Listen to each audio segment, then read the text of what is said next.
1 Timotius, penulisnya Rasul Paulus. Menurut Ignatius, Polikarpus, Tertullian, ya Tertullianus maksudnya, dan Clement dari Alexandria, ini bapak-bapak gereja ya, semua menyetujui atau meyakini bahwa penulis 1 dan 2 Timotius adalah Paulus. Namun, sejak abad 18 Masehi, para ahli ilmu tafsir meragukan surat 1 dan 2 Timotius sebagai tulisan Paulus. Kenapa? Karena tidak ada berita satupun di surat pastoral ini dan Titus. Ya, tidak ada keterangan bahwa Paulus masih keliling di kawasan timur setelah tahun 62 Masehi. Ya, jadi tidak ada literatur atau tulisan di 1 dan 2 Timotius serta Titus ya, tidak ada keterangan. Selain itu, banyak istilah dan kata-kata dalam surat ini tidak pernah dipakai Paulus. Banyak istilah yang tidak pernah dipakai Paulus. Kok tahu Pak istilahnya tidak pernah dipakai Paulus? Karena ada perbandingan. Galatia, 1-2 Korintus, Roma, 1 Tesalonika, itu adalah surat-surat asli Paulus, gitu ya. Jadi itu yang dilihat sebagai bentuk teologi Paulus. Nah, surat-surat yang lain ini agak berbeda, bukan bertentangan ya, tetapi agak berbeda. Istilah-istilahnya berbeda, penjelasannya sedikit beda, gaya bahasa sedikit berbeda.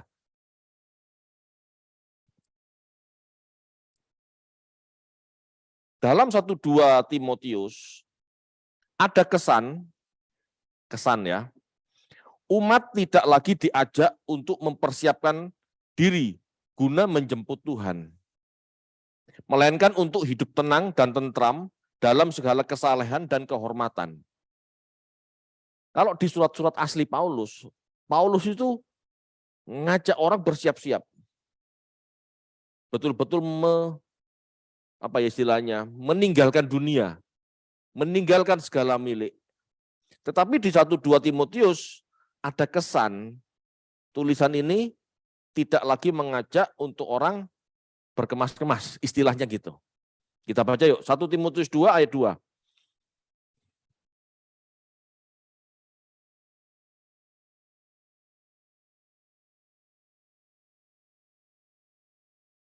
Satu Timotius 2 ayat 2, untuk raja-raja dan untuk semua pembesar, agar kita dapat hidup tenang dan tentram dalam segala kesalehan dan kehormatan. Ya.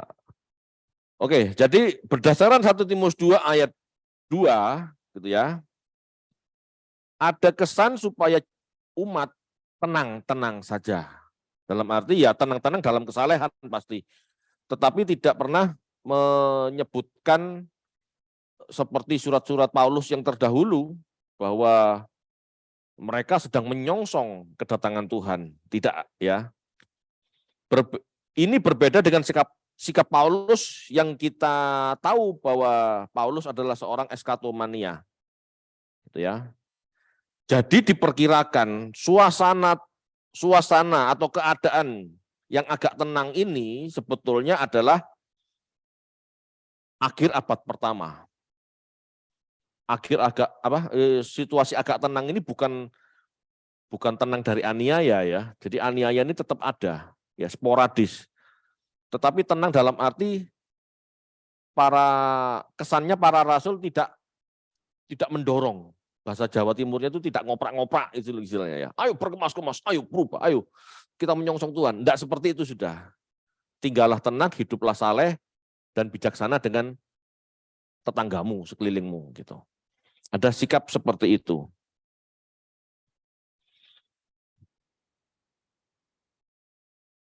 Jadi kemungkinan penulisnya, ya jika bukan Paulus ya, ada kemungkinan penulisnya adalah murid-murid atau pendengar ajaran Paulus yang terus melanjutkan ajaran ini untuk generasi selanjutnya. Ya. Kenapa? Kenapa masih ada tulisan istilahnya muridnya menuliskan lagi tulisan Paulus, seolah-olah tulisan Paulus? Karena tahun-tahun ini, akhir abad pertama ini, kekristenan masih diganggu oleh ajaran Yahudi, Gnostik, dan lain-lain. Ya, masih diganggu. Belum kokoh. Kenapa? Belum terbentuk kanon kitab suci. Jadi nggak ada bahan untuk membantah. Ya. Menurut orang Yahudi begini, menurut filsafat Yunani begini. Gereja bingung. Gitu. Makanya surat ini dituliskan supaya mereka mengikuti tradisi yang ada. Ya seperti apa yang kamu ajarkan, ya sudah begitu saja. Gitu. Oke, lanjut. Jika Paulus penulisnya, maka kemungkinan ditulis tahun 64 sampai tahun 65 Masehi. Ya. Karena Paulus diperkirakan meninggal itu tahun 67 ya, dieksekusi oleh Nero, kemungkinan besar dipenggal. Ya. Tampaknya tulisan ini ditulis setelah kejadian Kisah Para Rasul 28. Nggak usah dibaca ya, itu cukup panjang soalnya. Jika begitu, 1 Timotius ditulis sebelum hukuman penjara kedua di Roma, ya, sebelum eksekusi. Jadi Paulus 2 kali dipenjara. Penjara kedua ini tidak melepaskan Paulus. Penjara Paulus yang kedua ini itu diakhiri dengan eksekusi. Atau akhir abad pertama, ya, jika penulisnya murid Paulus atau penerus Paulus, gitu ya.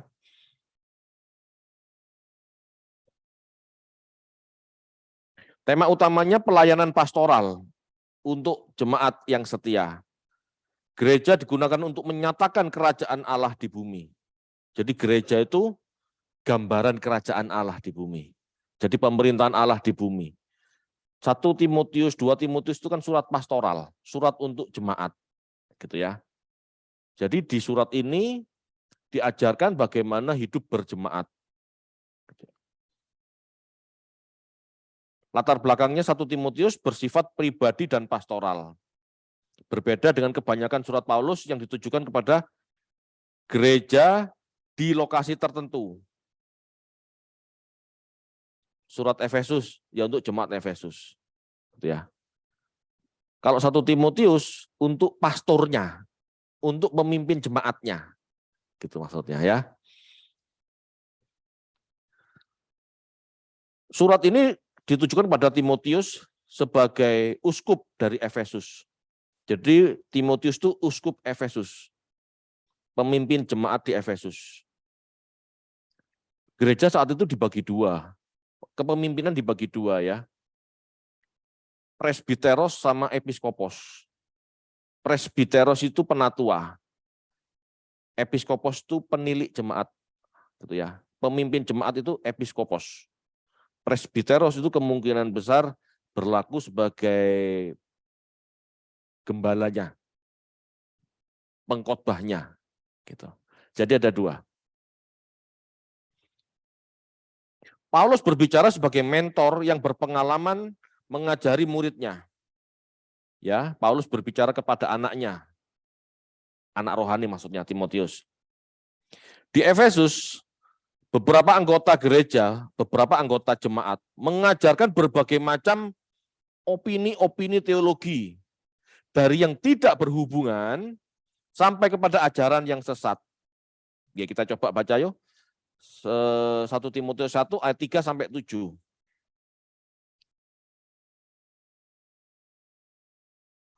Satu Timotius 1 ayat 3 sampai 7.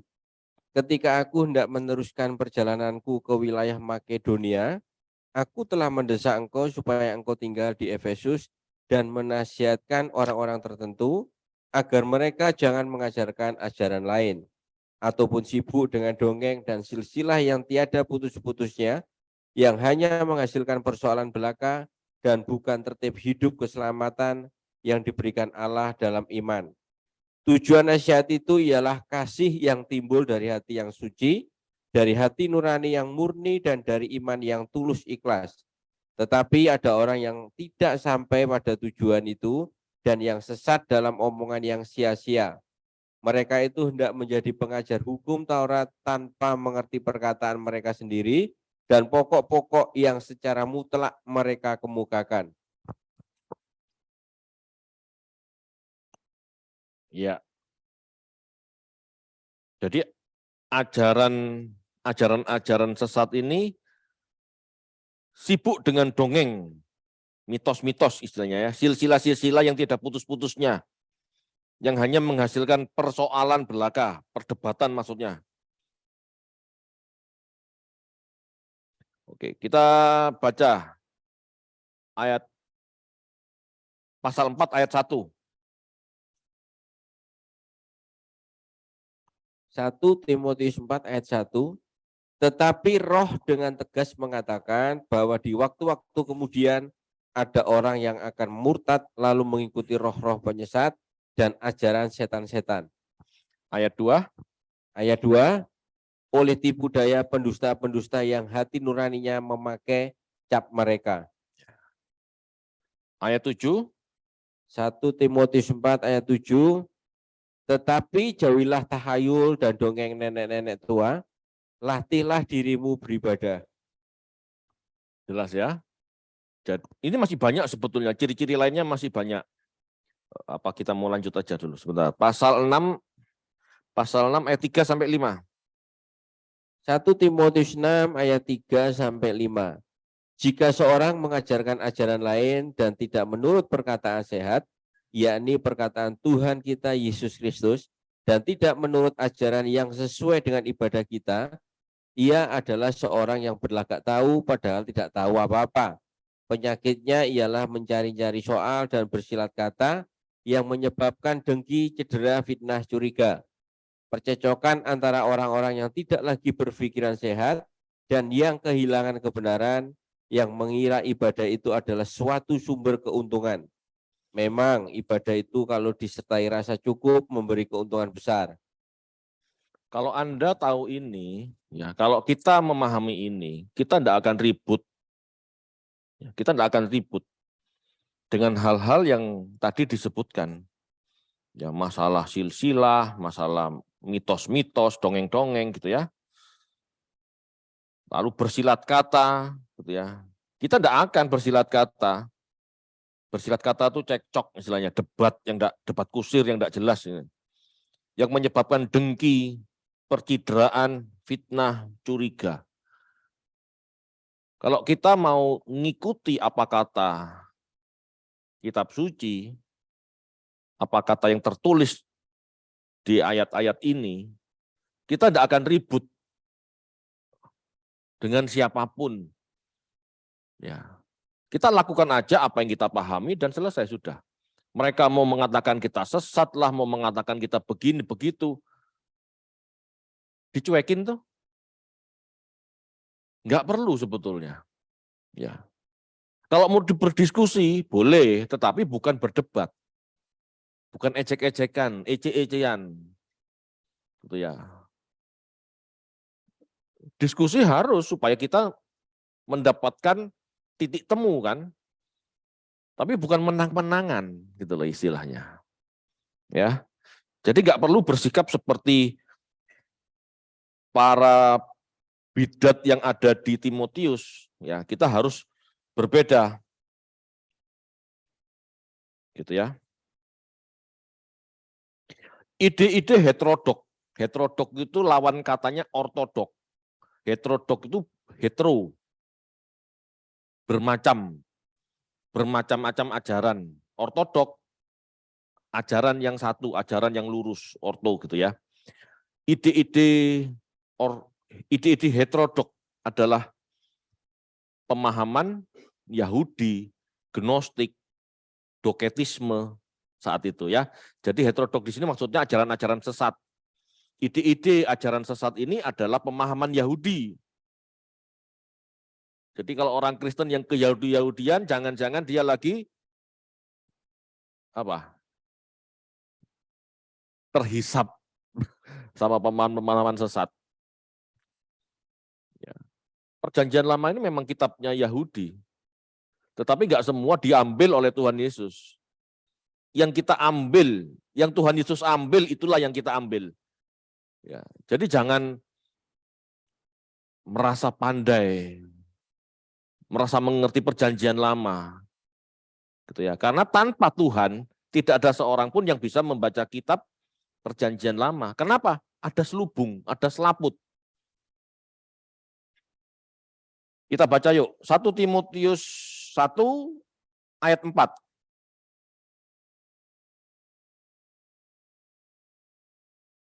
1 Timotius 1 ayat 4, ataupun sibuk dengan dongeng dan silsilah yang tiada putus-putusnya, yang hanya menghasilkan persoalan belaka dan bukan tertib hidup keselamatan yang diberikan Allah dalam iman.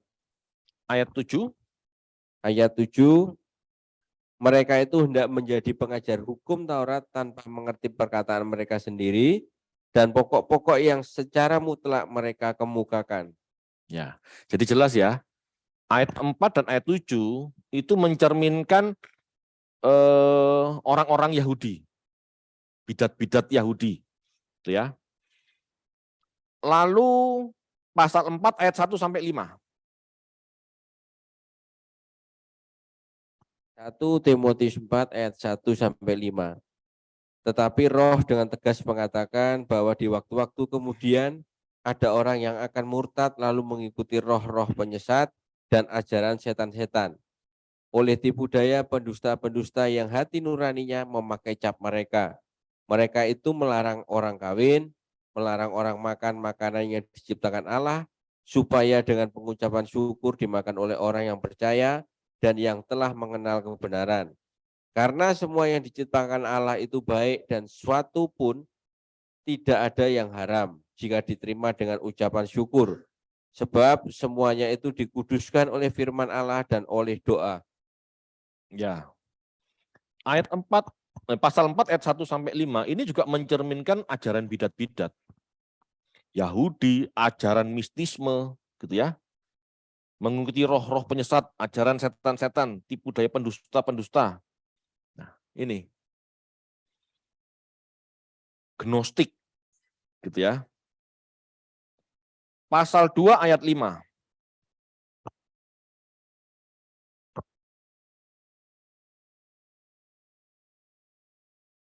1 Timotius 2 ayat 5, karena Allah itu Esa dan Esa pula dia yang menjadi pengantara antara Allah dan manusia, yaitu manusia Kristus Yesus. Pasal 3 ayat 16. 1 Timotius 3 ayat 16. Dan sesungguhnya agunglah rahasia ibadah kita. Dia yang telah menyatakan dirinya dalam rupa manusia, dibenarkan dalam roh, yang menampakkan dirinya kepada malaikat-malaikat, diberitakan di antara bangsa-bangsa yang tidak mengenal Allah, yang dipercaya di dalam dunia, diangkat dalam kemuliaan. Ya, ini kan menceritakan Yesus. Ini kan kristologi sebetulnya. Jadi manusia, dia jadi manusia segala macam. Ini sebetulnya untuk untuk menangkal ajaran sesat doketisme, gitu ya. Doketisme ini ajaran yang kalau Anda belajar dari Biblika yang lalu-lalu sudah jelas sebetulnya ya. Doketisme itu kan bidat atau aliran sesat yang menyatakan Yesus itu Allah, tetapi bukan manusia, gitu ya. Sehingga pada saat Yesus menjadi manusia, dia menggunakan tubuh maya, gitu. Tidak seperti itu. Ya, Allah menjadi manusia itu keyakinan iman kita. Ya. Kalau Allah tidak menjadi manusia karena manusia dianggap materi jahat, itu filsafat Yunani, itu bukan doketisme. Jadi Yesus adalah manusia seutuhnya. Jadi Allah menjadi manusia, bukan Allah menyamar sebagai manusia, tapi Allah menjadi manusia. Dia mengosongkan kealahannya, kenosis. Dia benar-benar manusia. Gitu ya. Pasal 6 ayat 13 coba dibaca. Ya. 1 Timotius 6 ayat 13.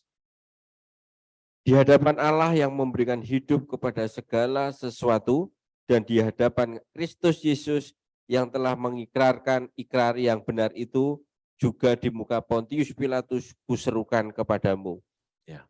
Jadi jelas, Yesus sebagai manusia itu tercatat dalam sejarah. Ya. Kalau pemerintah Roma, ada gubernurnya, Pontius Pilatus. Pontius Pilatus inilah yang menyalibkan Yesus. Bukan tubuh maya, Yesus benar-benar nyata.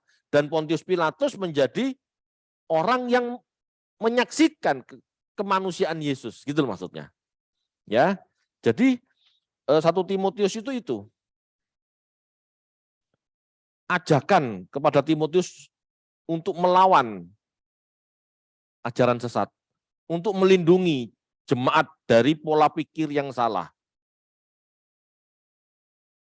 Kalau doktrin tidak penting, saudara, kalau doktrin itu tidak penting bagi kehidupan manusia, ya, Paulus atau penulis surat 1 Timotius ini tidak akan ngajak Timotius untuk berjuang membantah doktrin-doktrin palsu. Doktrin itu penting sehingga kita bisa meletakkan Yesus pada tempatnya. Gitu ya.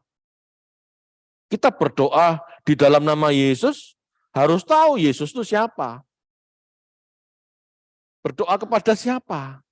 Berdoa kepada Allah di dalam nama Yesus. Itu yang benar, seperti Tuhan Yesus ngajarkan. Bapa kami di dalam sorga. Sebetulnya itu. Berarti salah Pak, doa kepada Tuhan Yesus. Tidak salah, tetapi kurang tepat.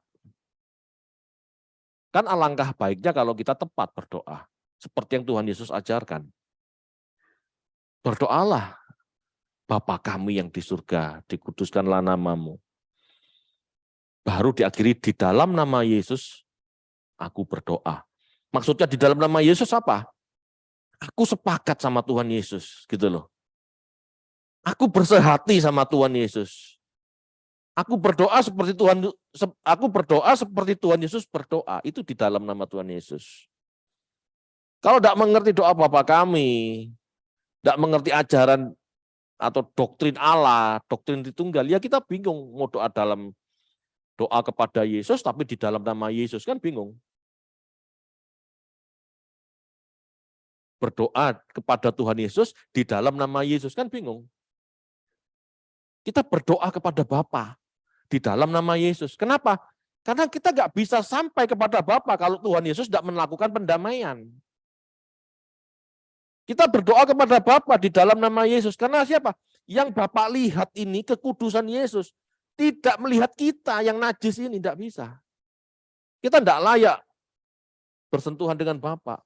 Makanya kita berdoa di dalam nama Yesus. Maksudnya apa?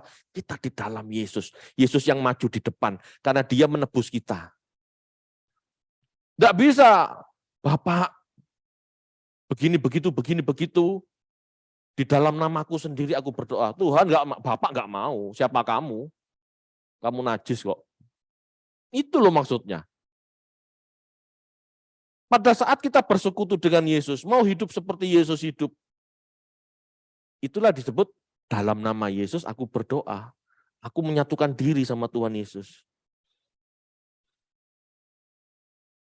Bingung kalau tidak ngerti doktrin Bapak Ibu. Kita tidak bisa bersikap tepat. Gitu ya. Tapi ya tidak maksa. Kalau tidak mau belajar ya tidak apa-apa. Kalau cuma maunya cuma nyanyi-nyanyi, berdoa, bahasa roh, ya silahkan gitu loh ya. Tidak apa-apa, kita tidak melarang. Siapa kita melarang gitu ya. Tetapi ajarkan belajar ini supaya ayo kita semakin tepat. Kamu ngomong murid Yesus, tapi berdoanya kepada siapa kamu tidak jelas. Ya.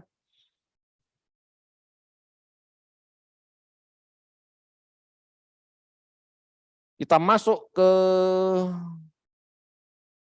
garis besar surat Timotius. Ya. Surat ini adalah ajakan kepada Timotius yang tertinggal di kota Efesus membela jemaat terhadap pengajar-pengajar palsu. Ajaran sehat yang berdasarkan Injil harus dipertahankan. Ajaran palsu ini banyak dari golongan Yahudi, Yunani, mistisme timur, dan lain-lain. Inilah ciri-ciri masalah gereja mula-mula. Ya. Jadi tiap masa itu punya masalahnya. Kalau masalah gereja abad ini, ya, masa kini, itu percabulan. Ya, terutama mamonisme, materialistis, hedonisme itu. Kalau masalah abad pertama itu berbeda. Tahun 30 sampai 70 Masehi, sampai hancurnya Bait Allah. Itu masalahnya perpecahan dengan Judaisme. Ribut. Ajaran yang benar menurut Farisi atau ajaran yang benar menurut Tuhan Yesus. Ini ribut. Akhirnya pecah kan. Sudah selesai, pecah masing-masing. Gitu. Tahun 65 sampai pertengahan abad kedua, itu masalahnya adalah pertentangan dengan ajaran palsu, sinkritisme, gnostis, ya, Yahudi, filsafat Yunani, mistisme timur itu campur aduk, dan sangat banyak varian-varian kelompoknya, sangat banyak, gitu ya. Nah, Timotius diajak Paulus, ayo bela pengajaran Tuhan, ayo bela doktrin yang benar. Maksudnya apa? Ya supaya jemaat ini tidak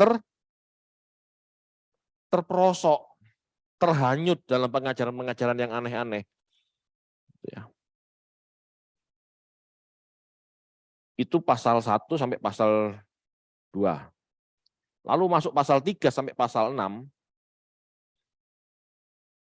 ada nasihat-nasihat bagaimana bersikap dalam jemaat. Ya, ada hubungan sosial, ada tekanan pada ajaran palsu yang merusak Injil. Jadi pasal 3 sampai pasal 6 itu bermacam-macam isinya ya. Sikap dalam jemaat, moral, hubungan sosial gitu ya. Tetapi saya mau menekankan pada ini. Pada pasal 6 ayat 3 sampai 10 ya. Paulus atau penulis surat 1 Timotius menuliskan salah satu ciri ajaran palsu adalah merusak pikiran yang benar atau sehat dengan menganggap ibadah adalah sumber keuntungan. Kita baca yuk, pasal 6 ayat 3 sampai 10. 1 Timotius 6 ayat 3 sampai 10. Jika seorang mengajarkan ajaran lain dan tidak menurut perkataan sehat, yaitu perkataan Tuhan kita Yesus Kristus, dan tidak menurut ajaran yang sesuai dengan ibadah kita, ia adalah seorang yang berlagak tahu padahal tidak tahu apa-apa. Penyakitnya ialah mencari-cari soal dan bersilat kata yang menyebabkan dengki, cedera, fitnah, curiga. Percecokan di antara orang-orang yang tidak lagi berpikiran sehat dan yang kehilangan kebenaran, yang mengira ibadah itu adalah suatu sumber keuntungan.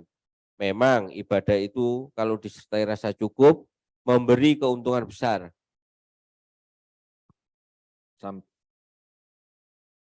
Sampai 10, Pak. Maaf. 1 Timotius 6 ayat 7.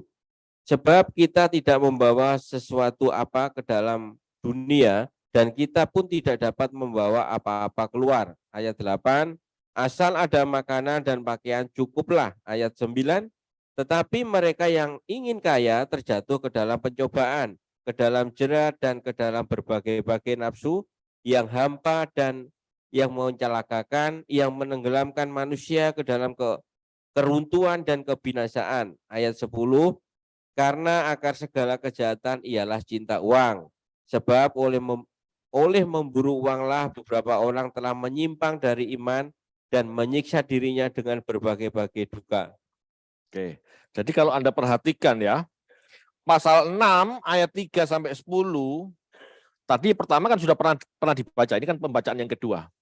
Sikap mereka orang-orang sesat ini ada sukanya apa? Ribut, sukanya berdebat.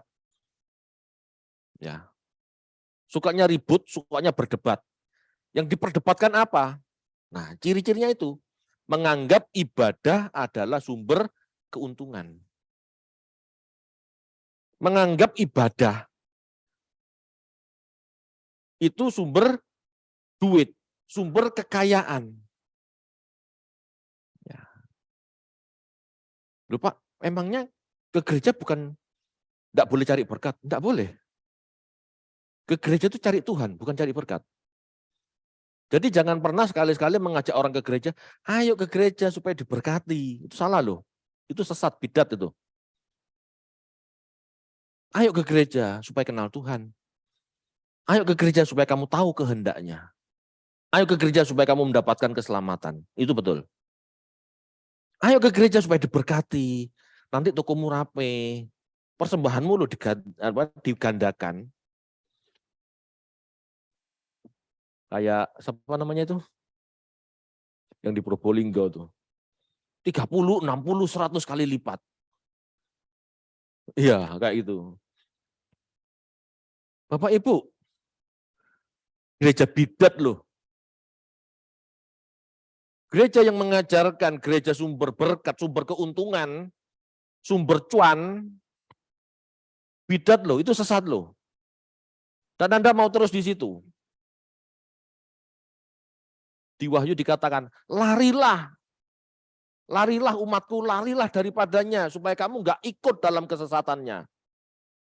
Bukan saya yang nyuruh ya, Wahyu yang nyuruh. Ya. Kalau saya enggak etis ngajak jemaat, dan saya enggak ngajak ke sini, cuman Wahyu ngomong, pergilah. Nah, ngomong gimana ayat yang ngomong gitu?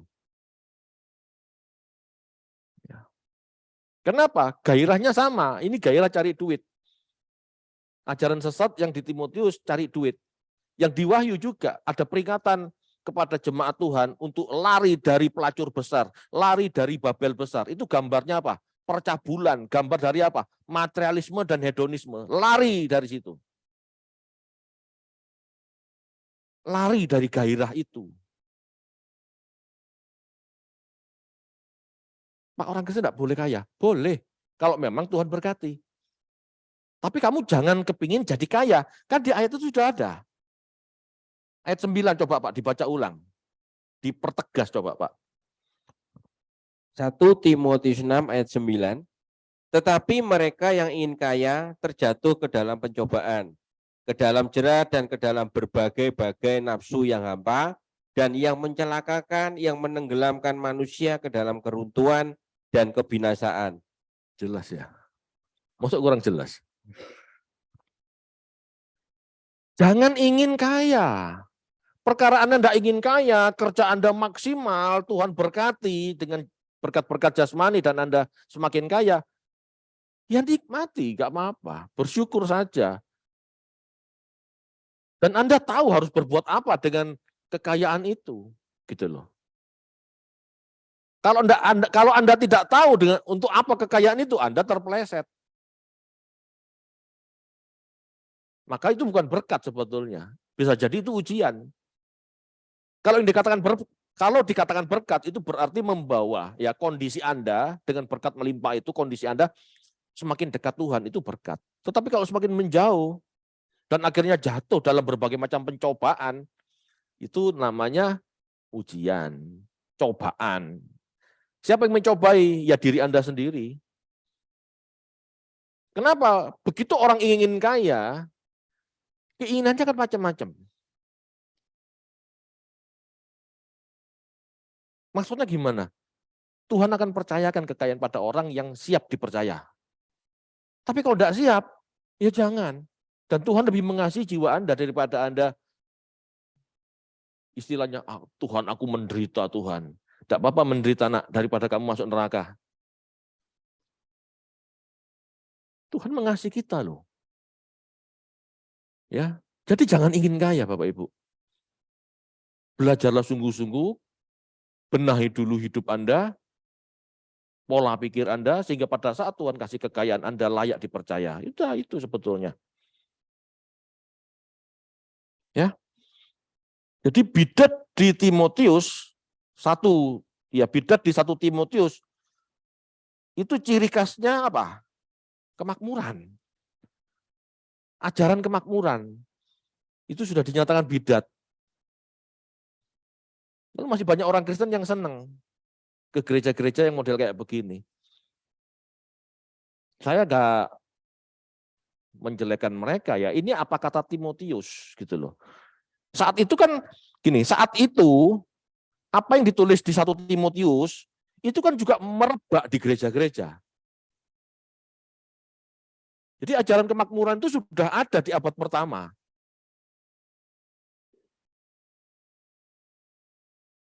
Dan ajaran Yahudi kemungkinan besar juga seperti itu. Ya. Ajaran Yahudi. Retribusi. Berbuat baik diberi pahala. Ya, orang baik diberkati. Ya. Orang baik diperkenan Tuhan menjadi kaya. Tambah kaya dan sangat kaya. Itu kan ajaran Yahudi. Ya. Retribusi. Baik sekarang, berkatnya sekarang. Itu Yahudi.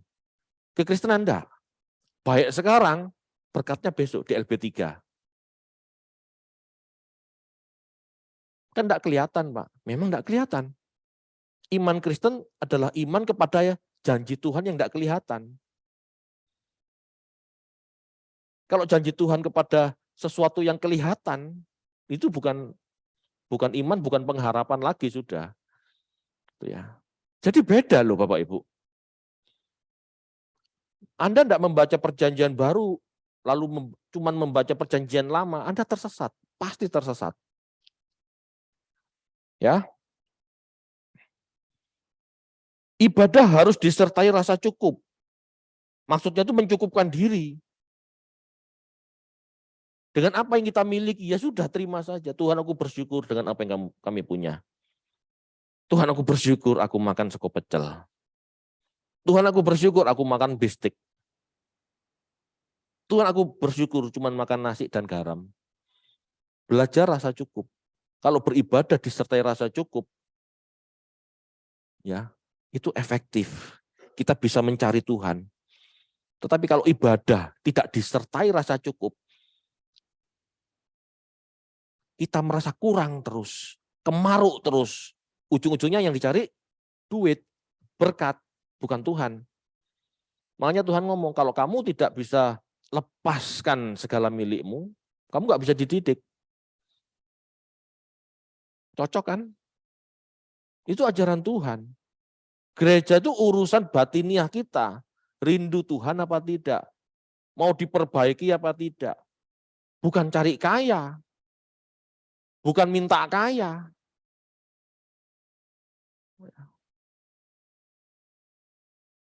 Di ayat 9 sampai 10 jelas dikatakan bahwa seseorang yang mengingini kekayaan akan jatuh dalam berbagai macam pencobaan dan jerat. Ya. Yang membuat seseorang sedih, galau, dan stres adalah keinginannya sendiri. Berhenti dari segala macam keinginan. Belajar keinginan itu cuma satu. Yesus cukup bagiku. Kalau Anda bisa puas dengan memiliki Yesus saja, Anda baru bisa dididik. Kalau Anda tidak puas dengan memiliki Yesus saja, Anda pasti banyak keinginan, Anda tidak bisa dididik. Itu ya.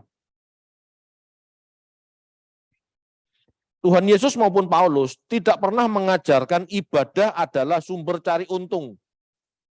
Ya, Tuhan Yesus maupun Paulus tidak pernah mengajarkan ibadah adalah sumber berkat jasmani. Tidak pernah. Bahkan bagi yang kaya, ada ajakan untuk tidak sombong atau semakin mengejar menambah kekayaan. Tidak boleh. Jangan sombong dan jangan terus mengejar gitu ya. Seseorang kaya diajak untuk bersyukur dan bijaksana, menikmati berkatnya sambil berbuat baik serta suka berbagi. Kita baca ayat 17 dan 18-nya, Pak. 1 Timotius 6 ayat 17 18. dan 18. Peringatkanlah kepada orang-orang kaya di dunia ini agar mereka jangan tinggi hati dan jangan berharap pada sesuatu yang tak tentu seperti kekayaan, melainkan pada Allah yang dalam kekayaannya memberikan kepada kita segala sesuatu untuk dinikmati. Peringatkanlah agar mereka itu berbuat baik, menjadi kaya dalam kebajikan, suka memberi dan membagi. Jadi kaya itu bukan untuk diri sendiri loh. Orang kaya diajak untuk apa? Banyak dalam kebajikan, suka memberi dan membagi. Ada tanggung jawab orang kaya itu. Ya. Nah ini bentuk-bentuk ajaran dalam 1 Timotius. Ya, Rasul Paulus atau penulis surat ini tidak mau jemaat dihancurkan dengan ajaran sesat, terutama yang mengajak jemaat mencari kekayaan di gereja. Kan di sini. Kalau mencari kekayaannya bukan di gereja, enggak mungkin surat Paulus menulis ini kan, gitu loh. Jadi surat ini ditulis karena memang ajakan sesat, ajakan mencari kekayaan itu ada di gereja.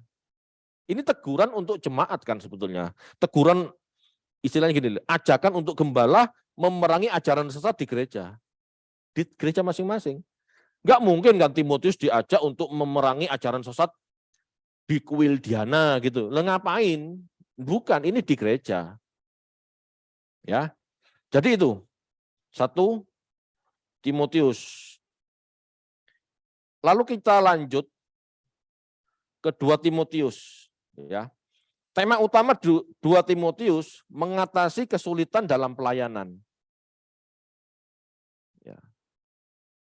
Para pendeta atau imam-imam yang telah ditabiskan diajak menggunakan segala kemampuan mereka, karunia rohani mereka di gereja untuk menjaga dan meneruskan kebenaran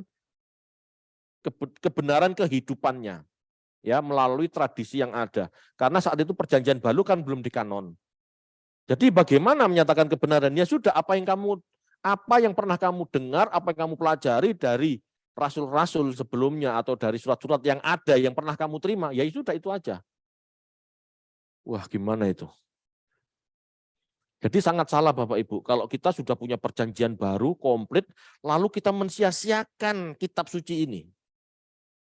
Mereka dulu tidak punya kitab suci, bingung loh, mau melawan ajaran sesat itu bingung. Lah sekarang kok nggak mau baca Alkitab, malah nurut apa kata pendeta, padahal pendetanya sesat, ngajak kaya, ngajak kemakmuran, ngajak materialisme, ngajak hedonisme. Kok malah dipercaya? Padahal larangannya sudah ada di kitab perjanjian baru. Zaman dulu kan belum ada kitab ini. Kita harusnya bersyukur. Ya. Latar belakangnya sama. Saat Paulus, ya 2 Timotius ini ditulis saat Paulus menjadi tawanan di Roma. Atau mungkin murid-muridnya yang menuliskan ya. Di dalam 2 Timotius ini ada ajakan ya buat Timotius untuk mengingat panggilannya. Kamu tidak perlu malu atas diriku, atas Paulus maksudnya, yang saat itu menjadi orang tahanan, jadi napi. Kamu tidak perlu malu. Kamu tidak perlu malu aku dipenjara, Timotius. Aku dipenjara ini kan karena kebenaran. Membela Injil dari tuduhan-tuduhan orang Yahudi kan. Kamu tidak perlu malu. Sebaliknya Paulus mengajak Timotius untuk turut menderita dalam memberitakan Injil. Ayo ikut bertempur, ayo ikut berjuang, ayo ikut menderita. Ikut Yesus itu ikut menderita Bapak Ibu. Ya. Sebentar lagi kan kita akan masuk ke tiap minggu ya, ke depannya setelah tema agama. Kita akan membahas surat 1 sampai 3 Yohanes. Ya. Di situ ada ajakan-ajakan yang benar bagaimana hidup Kristen, gitu ya. Memang menderita. Kalau di surat ini, Paulus memberi contoh kepada Timotius, teladan seorang prajurit. Orang Kristen itu seperti seorang prajurit. Seorang pemberita Injil ibarat seorang prajurit yang selalu siap melakukan perintah komandannya tanpa memperdulikan kehidupan pribadinya. Itu loh. Ya. Kita baca aja coba. 2 Timotius 2 ayat 3 sampai 4. 2 Timotius 2 ayat 3 dan 4. Ikutlah menderita sebagai seorang prajurit yang baik dari Kristus Yesus. Seorang prajurit yang sedang berjuang tidak memusingkan dirinya dengan soal-soal penghidupannya, supaya dengan demikian ia berkenan kepada komandannya. Ya. Jadi kalau jadi seorang Kristen, apalagi seorang pemberita Injil gitu ya, masih repot lah, aku besok makan apa? Lah besok pakai baju apa? Besok anakku sekolah di mana? Itu tidak layak sebetulnya. Bukan tidak boleh mikir ya, mikir itu bentuk tanggung jawab. Tetapi kalau akhirnya stres sampai undur gara-gara itu tidak layak loh. Sama seperti tentara. Besok berangkat ke perbatasan, misalnya ini, perbatasan diserang musuh, diserang negara tetangga. Iya, tapi gimana anakku? Anakku kalau aku perang kan enggak punya bapak nanti. Enggak ada gitu-gituan. Perang berangkat ya berangkat. Harus siap. Itu resiko seorang Kristen sebetulnya. Apalagi seorang pemberita Injil. Makanya pemerintah kalau terhadap prajurit, ya ini manusiawi gitu ya. Sisi manusiawi prajurit itu kan juga manusia, pasti memikirkan hal itu. Nah, pemerintah memikirkan hal itu. Hamba-hamba Tuhan, siapa yang mikir? Jemaatnya. Tetapi sebagai hamba Tuhan, sebagai pendeta, fokusnya bukan itu gitu loh. Ngerti ya? Fokusnya berjuang, bertempur bagi Tuhan. Di sisi lain ada yang membackup, ada yang mensupport, ada yang mendukung. Itulah hidup kekristenan, itulah persekutuan sebetulnya. Gitu ya. Tetapi sebagai prajurit Kristus tidak boleh mikir kayak gitu. Ada jemaat butuh dilayani, berangkat jauh, berangkat aja. Sabtu siang, Sabtu pagi saya berangkat. Sebetulnya itu kan hari-hari keluarga. Enggak boleh mikir, loh ini kan hari ini kan family time. Enggak boleh, lah besok harus khotbah. Berangkat ya berangkat. Lalu memberatkan keluarga gitu ya. Apalagi memberatkan yang lain, enggak boleh. Enggak layak. Murid yang baik, hamba yang baik itu hamba yang tidak memikirkan keluarganya, pribadinya demi Tuhan. Tetapi di sisi lain, gitu ya, mereka ada yang menopang. Inilah namanya persekutuan, koinonia, saling berbagi hidup, saling menopang. Dan berkat bagi pendeta itu atau bagi penginjil itu juga berkat bagi jemaatnya yang menopang. Ini teamwork Bapak Ibu.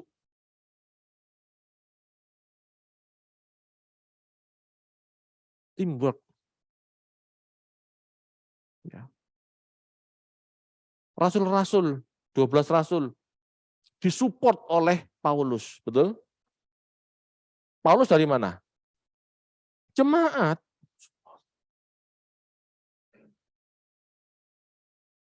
Pak, kok 12 murid tidak disupport oleh jemaatnya sendiri, jemaat Yerusalem. Jemaat Yerusalem miskin-miskin. Itu.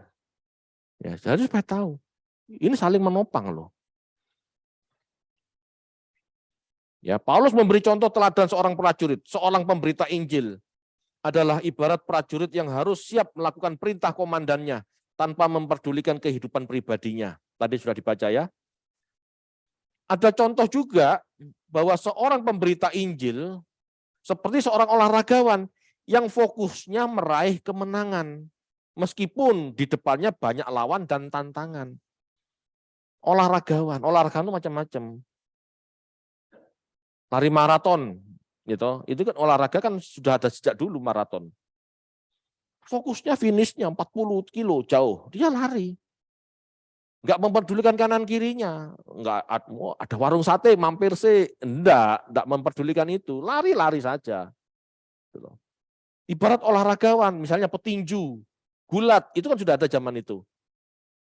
Fokusnya ke musuhnya. Ini fokusnya mau ngapain? Ini musuh mau ngapain?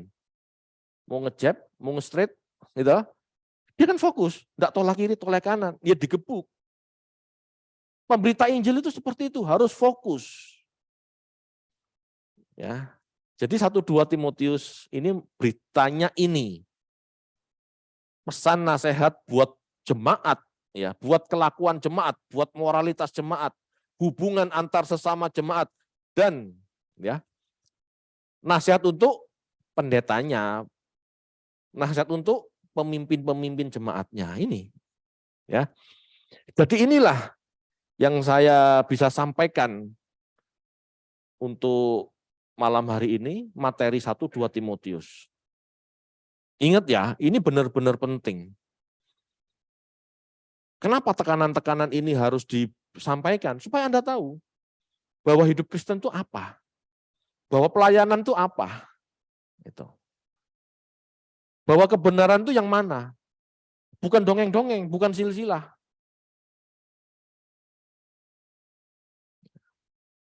Bukan peraturan ini itu.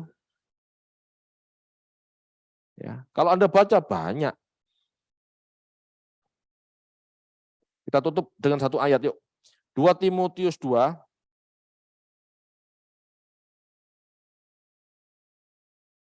ayat 20 sampai 21. Sorry, ayat 19. Mulai dari 19 sampai 21. 2 Timotius 2 ayat 19 sampai 21. Tetapi dasar yang diletakkan Allah itu teguh dan materainya ialah Tuhan mengenal siapa kepunyaannya, dan setiap orang yang menyebut nama Tuhan hendaklah meninggalkan kejahatan. Dalam rumah yang besar bukan hanya terdapat perabot dari emas dan perak, melainkan juga dari kayu dan tanah. Yang pertama dipakai untuk maksud yang mulia, dan yang terakhir untuk maksud yang kurang mulia. Jika seorang menyucikan dirinya dari hal-hal yang jahat, ia akan menjadi perabot rumah untuk maksud yang mulia. Ia dikuduskan, dipandang layak untuk dipakai tuannya, dan disediakan untuk setiap pekerjaan yang mulia. Perhatikan ini. Setiap orang yang menyebut nama Tuhan hendaklah meninggalkan kejahatan. Kenapa? Karena dalam rumah besar, dalam gereja, gitu ya, dalam keluarga Allah, setiap orang itu akan dipakai Tuhan. Ya. Jika seseorang menyucikan diri dari hal-hal yang jahat, ia akan menjadi perabot rumah untuk maksud yang mulia. Ia dikuduskan, dipandang layak untuk dipakai tuannya, dan disediakan untuk setiap pekerjaan yang mulia. Anda, saya, semua itu berharga. Berharganya apa di mata Allah? Karena Anda mau dipakai Tuhan. Makanya setiap kita harus meninggalkan kejahatan. Di ayat 22 kan dikatakan, sebab itu jauhilah nafsu orang muda, kejarlah keadilan, kejarlah kesetiaan, kasih, damai, ya, bersama-sama dengan mereka yang berseru kepada Tuhan, bersama-sama jemaat yang lain. Ayo, sama-sama menjauhi kejahatan supaya sama-sama dipakai Tuhan. Bukan pendeta tok yang dipakai Tuhan. Ada waktunya saya berkhotbah menjelaskan semua hal. Semakin Anda dewasa, semakin Anda bisa dipakai Tuhan. Menjadi perabot yang mulia. Jangan perabot gak berguna yang disimpan di gudang. Bukan itu maksudnya.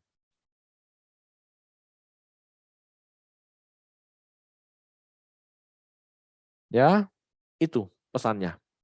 Menurut saya cukup, saya buka ruang untuk bertanya.